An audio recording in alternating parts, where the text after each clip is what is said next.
Underrated, underrated, underrated success. Underrated, underrated, underrated success. Underrated. All right, this is another episode of Underrated Success. I'm your host, Tim Jones. Malcolm Wynn, fortunate enough to be Tim's old ex-basketball coach at Curry College. Probably the only reason he invited me on the show. No. You got a story to tell, and I definitely want to, get to it. But first, I want to ask you, Coach, what does success mean to you? Well, actually, Tim, and I don't want to be, invasive, but I mean, it's relative. Success is what you feel that you get out of whatever endeavor you're participating in and stuff. And, most people, they measure success by wins and losses. And of course, if you're a player, by how much you score, how well you rebound. If you're a professional, how much money you make. So success is relative. But, to me, I remember reading something when I was a kid in Reader's Digest. I don't even think they make those anymore. But it says, you choose a job you love and you never have to work a day in your life. So that was my definition of success. No, I like that. So I think that I know, but, where were you born? Where were you raised? Chicago, Illinois, South Side, baby. And literally, I heard this old Temptation song on my way over here. And it was like, the streets raised me from a baby. So, yeah, and Chicago raised you, And so do you have any siblings? Yes, I do. We have, I had two sisters. I still have one. I have a brother. He's not my biological brother, but my mom and family took him in, when he was younger. And he turned out to be very successful. So I'll take credit for that. Okay. So my question is, like you said, you were my coach, but I kind of want to know, like, your upbringing. Like, how did you get into basketball, and what was your road, to, becoming a coach? It's funny, well, my brother, he actually said it to me. He said, man, you should be a coach. Because he shot up. He was this little kid, that was a close friend of the family. His mom had 8 kids. And he was kind of like, hanging out, somewhat. And, my grandmother and mother, they took a liking to him. And like now during this time, I'm off raising my family. As you know, like Mal Jr. turned 46. Yeah. I'm 64. So I was a young dad. And then my marriage didn't work out. That wasn't success. So, and that's not underrated. But I got better the second time around, but that's a different story. And he shot up, he was like 6'8", and the kid can shoot. And I would take him out, like to the playground, which was right across the street from the house. And I would just drill him and tell him about this and tell him about that. And he used to say to me, he said, man, you should be a coach. And I'm like, yeah, right. And I was 25 at the time. And it was something that I just kind of fell into, literally. I moved to Brookline, Massachusetts at 27 years old, turned 28, probably a few months after I got to Brookline. And there was a JV girls job position open at the high school. And I interviewed with Alice Toney, got the job. I didn't know any of the technical stuff, about coaching. My whole thing is, no, do this, I'll show you, and you should be able to do it. And, it kind of started from there. I will say this, because these young ladies will kill me if I don't make this distinction. Girls are much better basketball players than men, especially when it comes to following instruction. I don't want to offend any fellas out there, but it's just you point to a young lady, you point to a wall, they run through it. You point to that wall with a guy, he says, hey, why should I be running through that wall? It becomes like a debate. But to get back on track, it seemed natural to me. Yeah. And I just really, I love the game. I was self-taught that I went out. You went out to the playground. You played. There was someone better than you. You usually lost, but because of a competitive nature, you kept going back. You get a little better. You know, I remember the best day I ever had is like lost like 4 games in a row, and you gotta wait like almost an hour in between games, and finally, you know, win the last game. And this one guy, you know, who I thought just walked on air, you know, he came up to me and said, "Young dude, man," he said, "you're nice." And I was like, wow, someone thinks I'm nice, you know? And then after that, those wins start coming more often because the little pep talk that he gave me, you know, instilled some confidence. You know, I was like, wow, you know, I'm good. Because sometimes, you know, you can, as I said, success is something that comes from within, but it's also very nice when it's reinforced. Right. When other people, you know, feel that way about you. Right. So tell us about your journey with basketball. Oh man, my journey with basketball was just fantastic, man. You know, it was scary because it was a whole different scene. I mean, literally, you know, I grew up in Chicago, and what that mean, like, there's some people that they say they're from Chicago and they're from a certain part, you know, of Chicago, but I went all over the city. You know, I went all over the city, and I played in places that it wasn't necessarily safe to go play there. Right. You got challenged. And I'm not talking about challenge like this dude's really good or he's bigger and stronger. You know, I'm talking about you got threatened. Mm-hmm. You know, so being good took on a whole different meaning. Like, how bad did you want to be good? You know, especially at the fear of getting physically hurt. Right. You know, but you know, I'm not proud of this, but it's kind of like a sickness. You know, you just like, man, you know, you thrived off of it. Right. Like, yeah, you know, that dude wanted to kill me. Yeah. I must be really nice. You know, so you know, it got me, you know, it got me a free ride to school. You know, I have to contribute that, you know, to a man who was like my mentor, my big brother, my father, Coach Don Williams. I mean, this guy, so back in the day, you could beat kids. This guy used to have, he had a wooden paddle wrapped in white tape, and he had written on it, medicine. And he always said your full name.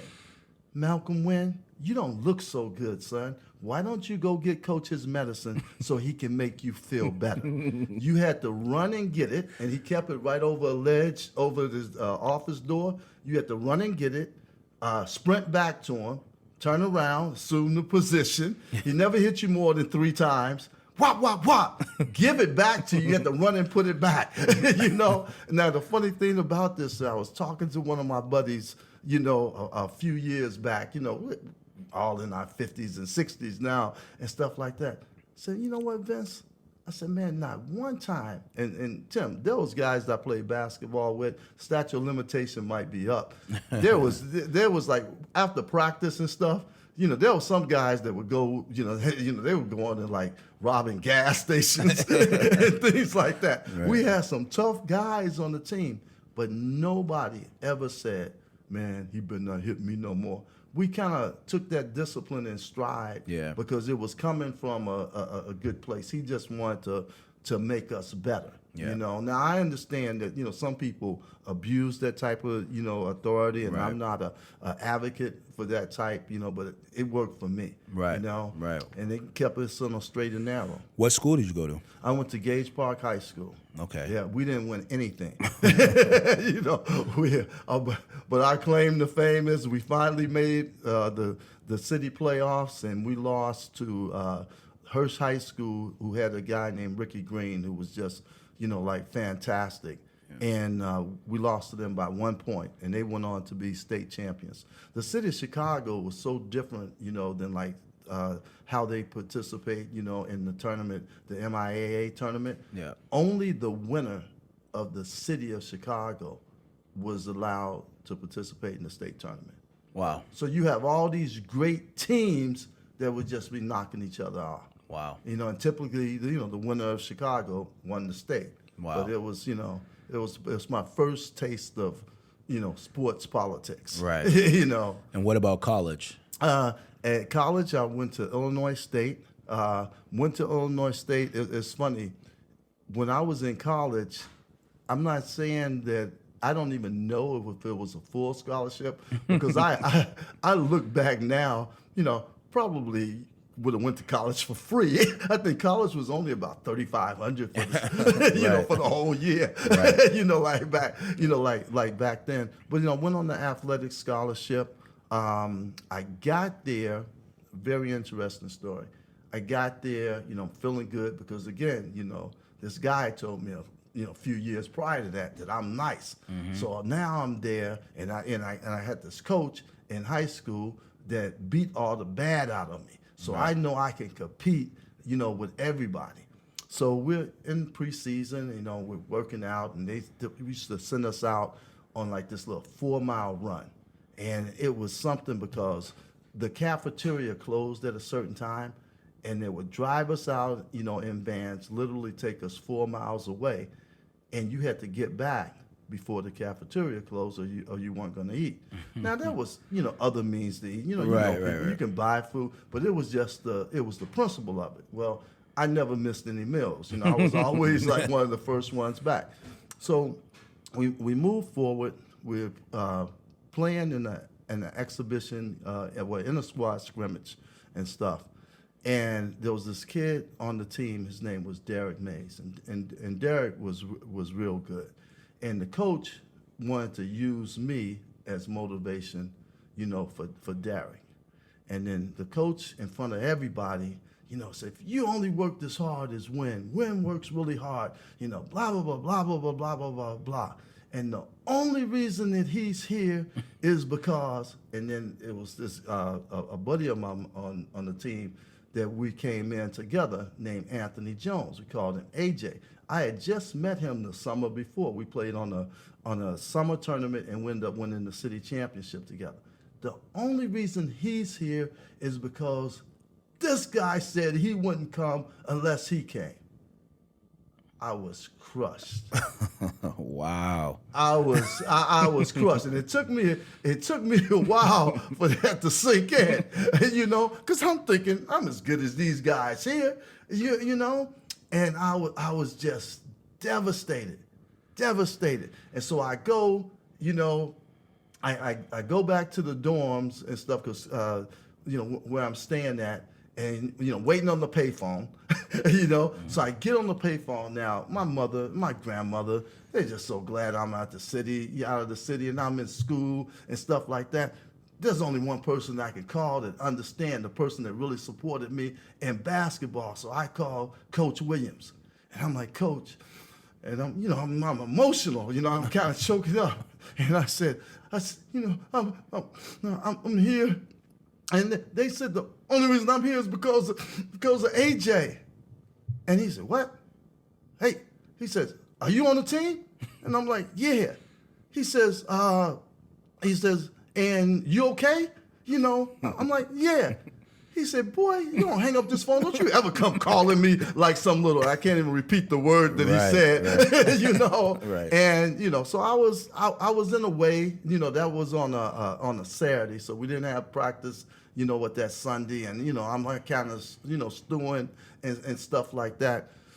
So we fast forward, and I'm going to practice and I'm just being myself, no one's feeling sorry for me, but AJ kind of knew what was going on. He's giving me like little extra butt pats, taps on the butt and stuff like, come on, man, and stuff.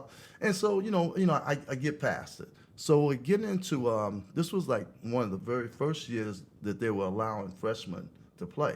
Mm-hmm. So there was a couple of things going on, like you couldn't dunk, when I was in high school or college.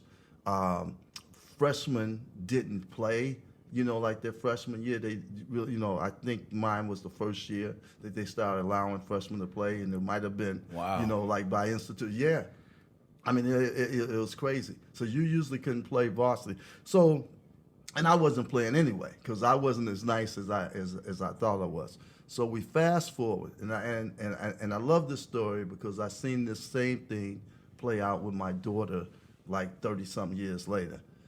But we're playing Drake. We're playing Drake University, and Derek, is goofing off, and so the coach starts me. Now, prior to this, I hadn't played at all. He starts me to try to send a message to Derek.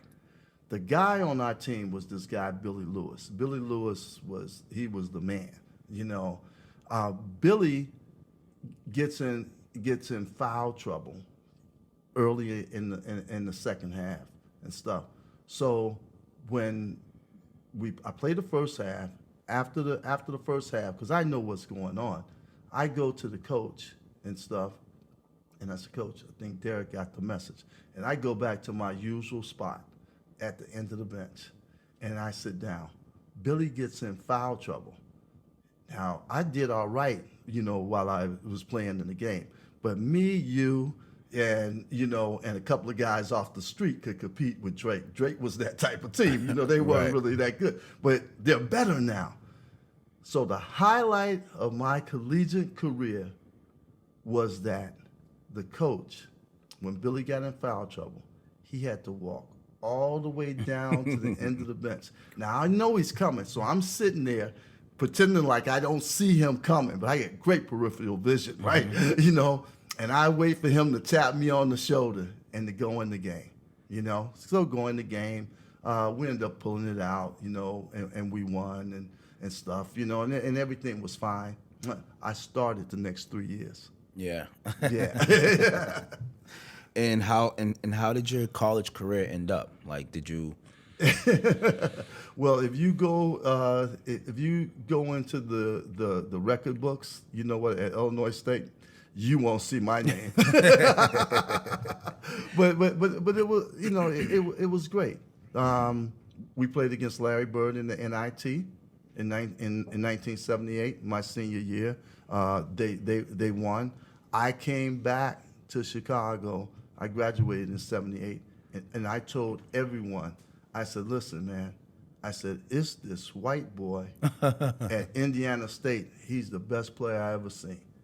And these guys, man, went off to school, man, and got soft. Man, ain't no white boy that good. Now, the very next year, they did their little magical NCAA run. And see, basketball wasn't a broadcast like how it was. Now, you can only get like NCAA game, like on the weekend. Yeah. It was no ESPN. It was only like CBS and such. Matter of fact, people didn't even have, it wasn't even no cable then. Right. You imagine that? No cable and stuff. But when Bird was going on his run, and DePaul was really good, with Mark Aguirre and Curtis Watkins and Gary Garland, they end up, Larry and them end up beating them. Good buddy of mine was on the Indiana State team, Carl Nix. I actually got an email from him today. He's a general manager with the Indiana Pacers. But when Bird was going on his run, and the world got to see him, right. Like how good he was. And then obviously the rest Right, is history. He comes to Boston and put the Celtics on his back. Right. So. Yeah. So now I want to get into, I want to tap back into Brookline. So how long were you there coaching at Brookline, and what was your experience, being a coach in Brookline community? Brookline was different. Brookline was different in a lot of positive ways.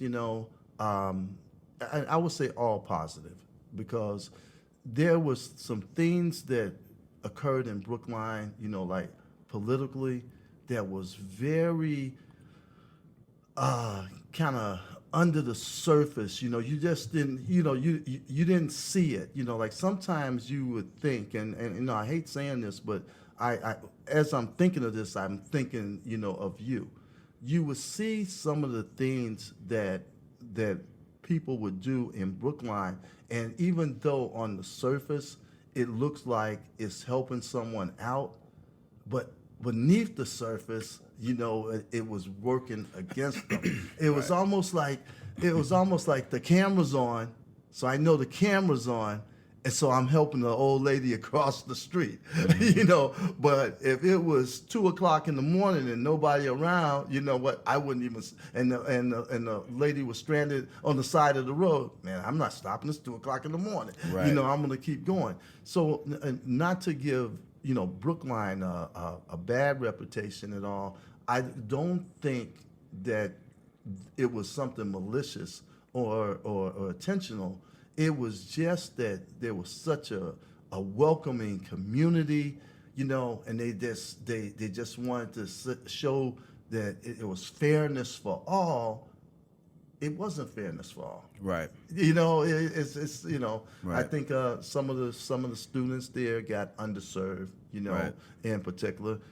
Now, from a athletic perspective, from a basketball perspective, because we could control, what we could control, there was nothing like it.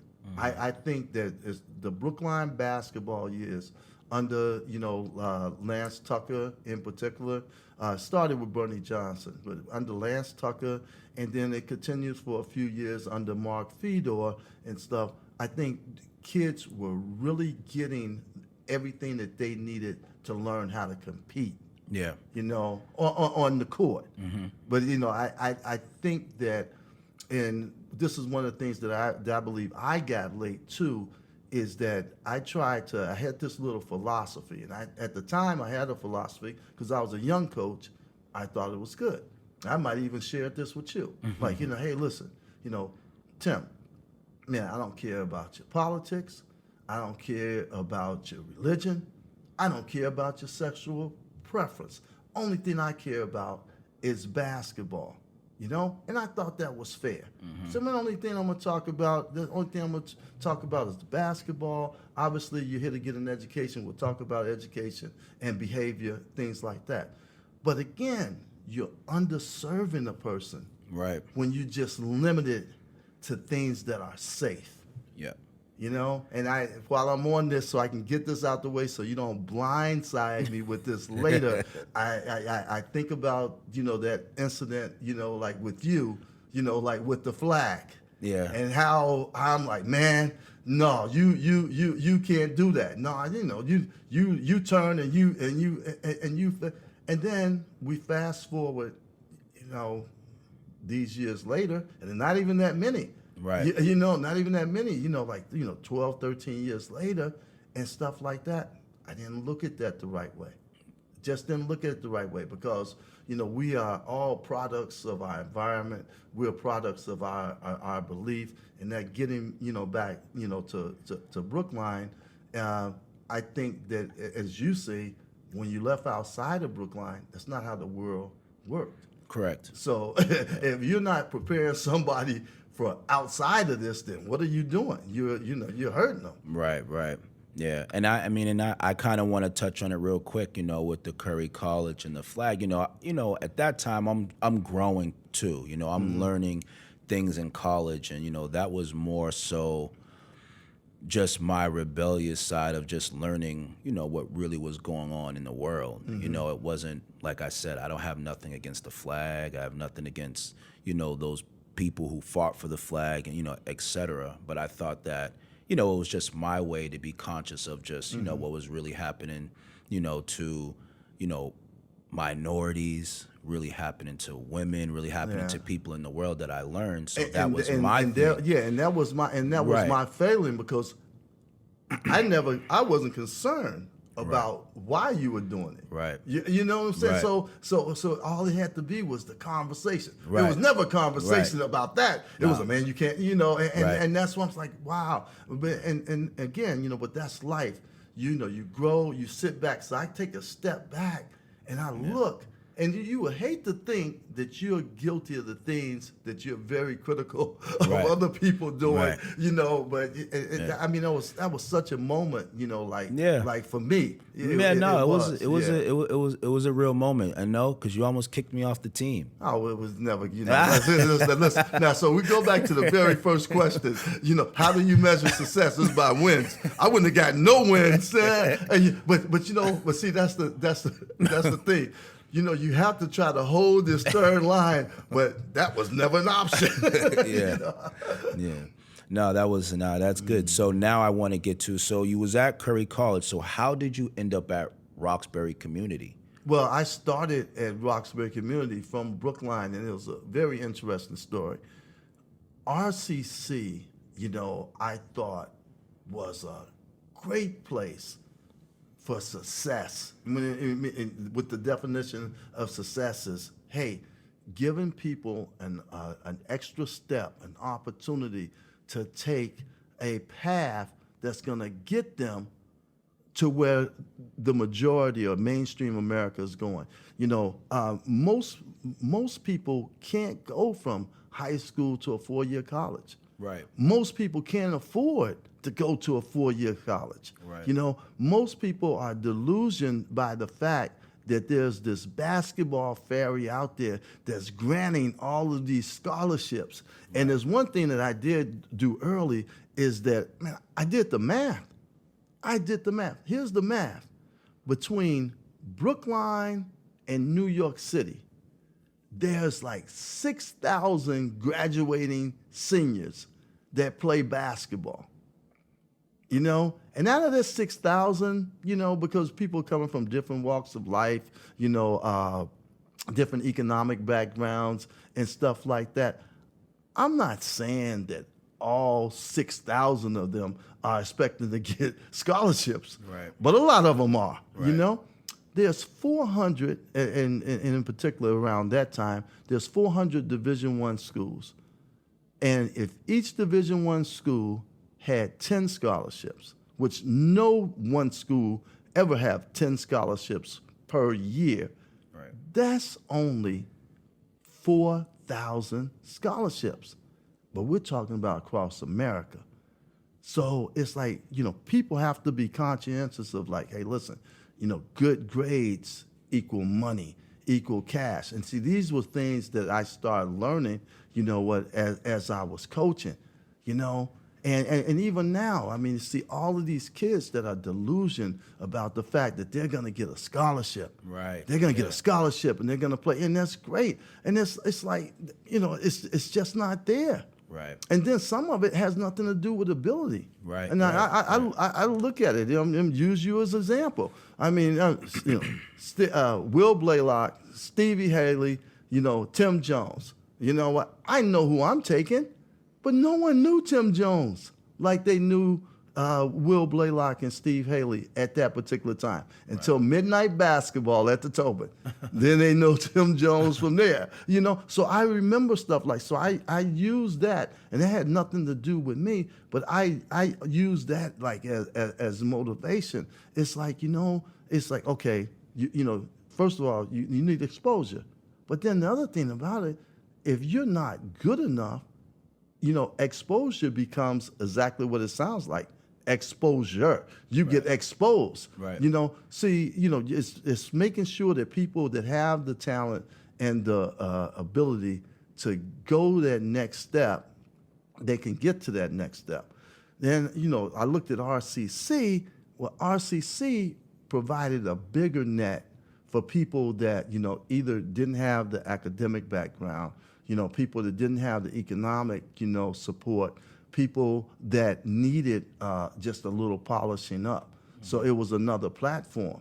So I ended up at RCC because they reached out to Lance Tucker, and they wanted Lance, and they offered Lance the job to be the head coach of Roxbury Community College. We went to T's Pub after his interview, and I was really pushing it. And I'm like, Lance, I'm the JV coach at the time, so I'm like, Lance, this is a great opportunity. Man, you should really take it. And he went over, he had the interview, and then afterwards, the infrastructure and the support wasn't there, so he passed on it. Now, at a certain point, I can't push it no more because it kind of seemed like, because I'm the heir apparent, that I was trying to get him to go so I could become, like the varsity coach. That weekend, I get a call from Charlie Titus from UMass Boston. And he says, would you be interested in coaching at Roxbury Community College? And I said, well, Lance is, they offered Lance the job. He said, I just got off the phone with Lance. Lance doesn't want it, And I said, well, yeah, I would be interested. He said, listen, he said, this is the AD's number. You called him. His name is John Thompson, John Thomas. He says, you talk to him, set up an interview. I give him a call. I go into his office. We talked for about an hour. He offered me the job. Yeah, and John Thomas was the first man to high jump 7 feet in the world. He was an Olympian, from Cambridge, graduated from Boston University. He was he was such an inspiration. Now, me and my zest, in the interview, I told him, I said, listen, if you hire me in 5 years, we'll win a national championship. I got that job October the 10th, 1994.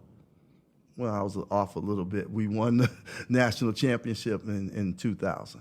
Yeah. Yeah. So then tell us about some of the talent that you had, because I've heard some of the names in Boston. They kind of came through there at some point in time.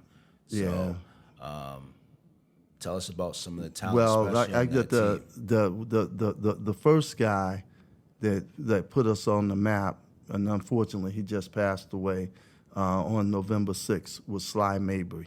Oh yeah. Yeah, Sly. So, and it was an interesting story about Sly. So my first year at RCC, man, we were terrible. We had 7 guys on the team, and we had 5 guys that couldn't play dead with a knife stuck in their back. And it was like, and the kids weren't disciplined. And literally, we took vans every place. So as soon as 5 guys was there, we just left. We would tell everybody we would wait, but as soon as we got 5 guys, we would just leave, because you don't know if the other guy or the other 2 guys are gonna show up. So I was playing in the men's league at Brookline High, and it was this big guy. You could tell he was younger, and he was just killing everybody and stuff. And so I talked to him. I said, man, where did you play ball at? He says, Madison Park. I said, how old are you? He said, 22. I said, where did you go to college? He said, I didn't go to college. So now we're in the middle of the game. Matter of fact, this is a playoff game. I said, hey, man, listen, I got the head coaching job at RCC. I said, man, I got to talk to you after this game, man, and stuff like that. Now, allegedly, I'm not going to admit to this and stuff. There was a conversation, I said, well, listen, I tell you what, we win this game, you got to come play for me, man. We won. Sly came, so everything happened at once. So the 2 players that I got, my first full year coaching, was Sly Mabry and Ricky Lambright. The Reggie Lewis Center opened up, and I got the job as the program director of the Reggie Lewis Center, and I was the head basketball coach at RCC. Life was looking good. But because Reggie was a new facility, they were very apprehensive about me being the basketball coach and being the program director. So I had to choose. The basketball coach made $5,000. The program director made $32,000. I said, listen, my assistant coach, a young man that followed me from Chicago a few years later, and actually coached at Brookline High. When I was the JV coach at Brookline High, he was the freshman coach. When I got the head coaching job at RCC, I brought him over. He was the assistant coach, was Brian Burton. So Brian technically was the coach of record, that first full year there. Ricky Lambright and Sly Mabry, and we went 25-7, finished 3rd in the country. But I gotta give Brian, Burton all the credit for that. After a year, I kind of ran practice and coached behind the scenes. But Brian was the guy. The next year, after I proved I could do the job as the program director, they I was allowed to be the coach of record, for RCC. But it started with Sly Mabry and Ricky Lambright. And after Ricky Lambright, left, I got Frankie Patton. Oh my God, Frankie Patton, Maurice Coakley, Jose Langham. Jose, who I was Jose's freshman coach at Brookline High. I was his JV coach at Brookline High, and then he ended up playing for me at RCC. You know him as Raji. Okay. Yeah, and Dunston DeBeek. Oh my God. Dunston was a fast break. Dunston was like 6'1", long arms, jumped out the gym. When he blocked shots and started fast breaks, So those four guys, Frankie Patton, Jose, Maurice Coakley, and Dunston, each one of them averaged 20 points a game. Wow. Yep. We went to the Nationals, but we weren't that successful. Mm-hmm. Yep. But kept getting better. Then we got Charlie Lagoa, Drew Humphreys, Kareem Horton, Sherrod Campbell, Tremaine Skeens. Oh man, that was the national championship team. Yeah. Bilal Abdullah, Bilal was Mr. Chris Reed. It was good. People were coming. I really hate, in retrospect, I should have just stayed there, because it was a great vehicle, for helping, kids along and stuff, But, again, going back to your question, you're not getting noticed someplace, and everybody, wants to be successful. So it's like, I want to go to the next thing. I love Curry College. They never wanted Curry College. Right. Until we won. Right. And so that became the challenge. They never appreciated it and stuff, and they never invested in it, and then that became the challenge. Right. At New England College, it's a whole different ball game. Back to helping out, New England College has become that vehicle for that group of kids, for that path. Now, and even though it's the 4-year track, it's a school that is very supportive, of young people's academics. It's affordable. I mean, we done had 3 straight 21-plus win seasons. And the great thing about it is that the majority of the kids are the sons of my friends. Yeah. So it's like an added thing because it's kind of like, it's like family. Yeah. So. Yeah. So, I mean, you kind of just briefly touched on them real quick. So I was just going down the line. I mean, before we get into some, other things that I want to talk about. But so talk to me about Curry College. I feel like, we gotta dive into that bag. So yeah, I know. I want to know. So how many years were you at Curry College before I got there? So you came in my first year. Oh, I did. Yeah. Okay. So yeah. My first year. Yeah. So that was that was something. And again, that was another situation where I got that job late. I got that job in April, and it's like recruiting. Everyone else is recruiting, but I had Keenan Small from Roxbury Community College, and I knew he was looking for a home. I thought you were off the board because you were at Bridgeton and stuff, and then that that little chain of events that I mean, it just kind of happened. What you did for Curry College, what Keenan didn't sustain, like the whole ride, but Raheem Lamb, what you guys did for Curry College is that you legitimized them, as a basketball program. And, I think back, I think of Toby, I think of El Ray and stuff, like what could have been. Right. I never allowed myself to think about that in terms of like we missed out because it was obviously such a tragic thing, for him to lose his life, over nothing. But you put together that caliber of character and talent, people like yourself. I mean, that would have put Curry on another stratosphere. Yeah. And stuff, and as it stood, we were always competitive, but we were never, Yeah. we just weren't that next step, Yeah. you know. Yeah. So, I think Curry gave me a great opportunity when Steve Nelson, was there. I mean, Right. Steve Nelson was a man's man. He's a guy that got it.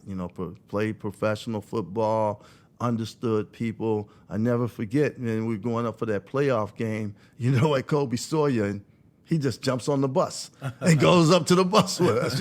We had to win. It wasn't no pressure, but things like that. I think Vinny Uruzioni, a great guy, but it's different. It's an administrator, as opposed to, and your AD to me, has to be like an extension of a coach, a leader of men.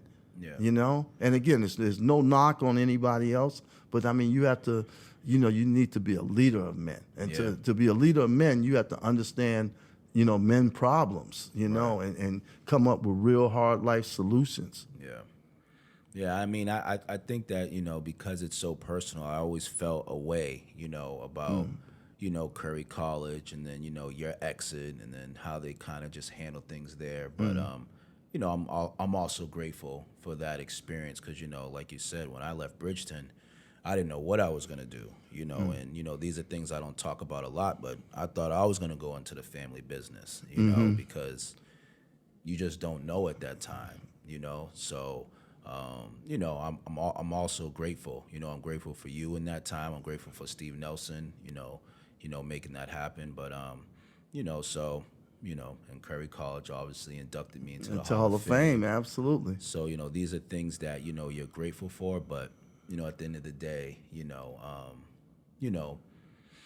I always think back on it, because I know we had times where, I was thinking about leaving, thinking about staying. So, it was just, those times. But I think that, now that we're here too, I just want to, thank you for that experience too, because you definitely, you stepped up for a lot of men in that, time, at least making us into men, teaching us, a different way, especially, being away from home, So why did you ask me what's the definition of success when you had the answer all along? Because I have the answer. We have the answer.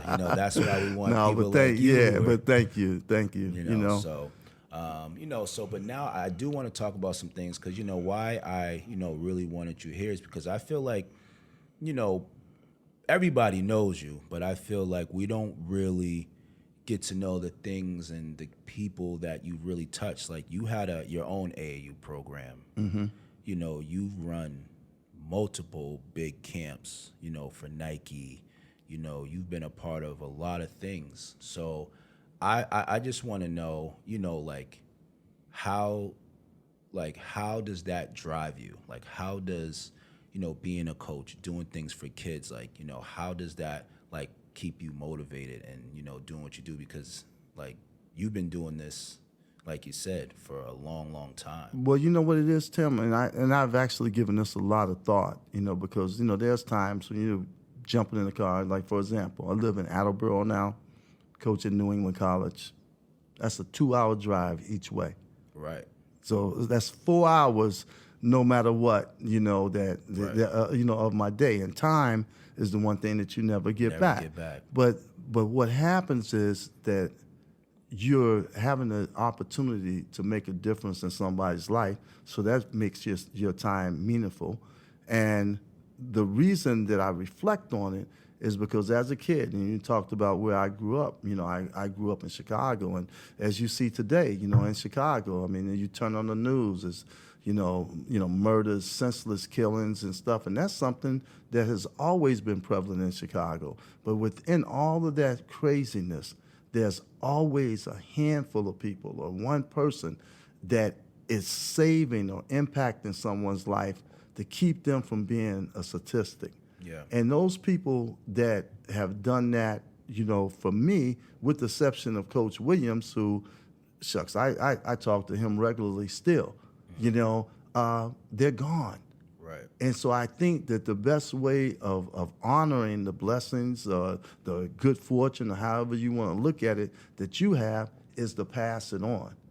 You know, I think about my peers, my contemporaries and stuff. I mean, listen, I mean, I seen guys, and I don't think nobody's as good as Michael. You know, so I have to say that first. But I seen guys that were kind of the pre-coming of Michael and stuff. You know, that was like my age. I mean, that was like unbelievable. But listen, I didn't know nothing, and they didn't know nothing, and nothing happened. Right. You know, they made the wrong decision. Yeah. You know, things like that. So now you take that knowledge and you see a kid, and you know how it is. You can always see someone that reminds you of someone. Right. So I see these people from my past and other people. You know, you can see like their attitudes, you know, Right. whether it's their gifts or whether it's their curse, you can kind of see it, and you have to address that, you know. And I think that I'm fortunate to be in that position to address those things. Yeah. I mean, you know, that's what sports really are. You know, I mean, people always think, you know, I think now that they play a particular sport, you know, to get a scholarship or to become a pro. But the sports were designed to help you with the life stuff, to learn how to work together, you know, to see a common goal or to address a common problem and solve it. You know, that's the beauty of sports. Right. And then sometimes you got to get people to go down this path, you know, while making them feel like they're going down that path on their own. That everything is their decision. Right. You know, I think that's the skill of coaching. You know, it's like, man, I need him to do this, but if I tell him to do this, it's going to be a problem. You know, so I have to, you know, but that's what it is, you know? So. Yeah. So I mean, so just for my sake, I want to know. So just let me know about, like, what are the camps that you've literally, you know, got to run, and camps that you've done in general? Well, my favorite camp started in 1993, and that was the MCW All-Star Basketball Camp. You might remember that one. That's when I met you and Chris, you know? And it's funny because I was going to break away from Nike and do my own camps again before this, you know, COVID hit. And so I was trying to get a camp name and stuff, you know. And I went to MCW, and it's Michael Carter Williams. And I'm like, man, that's I know. I'm pissed off, you know. Yeah. And I know, man, and Mike's father, Earl, you know, Williams, man, you know, great guy, you know. Yeah. He was one of the kids that, you know, our paths crossed. You know, he was he played at Cambridge, you know, like back when the old suburban league with Brookline, Cambridge, and Brockton. Yeah. Oh man, it used to be tough, you know. But you know, then, you know, hey, the Nike camp at Curry, man, that was a beautiful thing. We really had that going on. But what happens is, like, you know, even what you talk about success in the definition of success. Sometimes people get envious of something that's perceived to be there. Right. You know, it's like, you know, was the Nike camp a success? You know, by all means. Same format, you know, developing talent, giving people an opportunity to participate, you know, that they necessarily would not have necessarily had before against that type of talent, you know, and then comes who gets credit for it? Right. You know, who makes the money? Right. Yeah, you know, I mean, it's like, man, I think it's impossible to have a world without political agendas. Right. You know. Yeah. It's something. Yeah. So before we wrap it up, I just want you to give us, you know, like, give us something, or give the kids something out there, you know, just to keep them, you know, focused, and just to understand the path, you know, to get to college or to stay focused in school, you know, just so that, you know, they can understand that, you know, there's always, you know, an opportunity or a chance, you know, to, you know, pursue their dreams. Because we do taught you, you know, I'm listening, and the statistics are low, you know, but, you never want someone to give up on, what Oh, their no, dream is. no. So, just, leave the, youth with something, meaningful, for that process. Well, I'm gonna definitely do that, but I have to just say, one thing before I get to that. The folks that I've coached and had an opportunity to coach, over the years, they've given to me way more than I've given to them. Yeah. And I'm gonna tell you a prime example in dealing with all the different personalities and just kind of, going beneath the surface and understanding like what makes this person tick. It helped me become a better father, like with my own kids. Wow. And I was fortunate enough that have kids that play basketball. And then, as I was telling you about my Illinois State, story. So my daughter, she picks one college to go to. She said, I'm going to go to Babson, for business school. They got a basketball team. And she goes to Babson, and we're living in Quincy at the time. And, Babson's in Wellesley. It's not that far away. But I'm coaching at Curry, so it's not a given, that I can make all of her games. And she calls me, in freshman year, like it was the fourth game, and she says, you going to be able to make the game today? And I'm saying to myself, she needs me to bring her something from the house. And I'm like, yeah. I'm like, what is it? What is it you need me to bring you? She said, no. She says, I just want to make sure that you're going to be there and stuff like that. She says, I think I'm starting. I said, what you mean you think you're starting? She said, well, my name was next to this girl's name that they want me to guard. I'm like, I'll be there early, So, after 4 games, she ends up starting. She ends up starting for the next 4 years at Babson. They won 110 games and only lost 11. They went to 2 Elite Eights. They went to at least the second round of the NCAAs, every year. And my relationship with her and her basketball, was because of Frankie Patton, because of Tim Jones, because of Dunstan Dubique. It's like all the interactions, Dr. Waters, Peter Waters. He had this saying that I use with my kids that he used with Jamie. Like after a game, kids be feeling a certain type of way. He would say, hey, do you want the coach or do you want the dad? Because you want the dad, I love you, son. It'll be okay. But if you want the coach, you got to do this. Right. So little things like that. So the thing that I want to leave, like the kids, is something a good friend of mine, I'm good at name dropping, Larry Higginbottom, said to me, he said, when you have an idea, or a goal, you got to breathe life into it. So if you want to be a basketball player, if you want to get an education, you know what? You got to breathe life into it. You got to walk the walk. You got to talk the talk. You know what? You got to do it. Yeah. I like to frame it as a scientific practitioner. Very simple. Practice what you preach. Right. Well. Yep. There we go. That's it. Another episode of Underrated Success. Malcolm, I Underrated appreciate Success. it. Thank you for everything. All right. Thank you, Tim.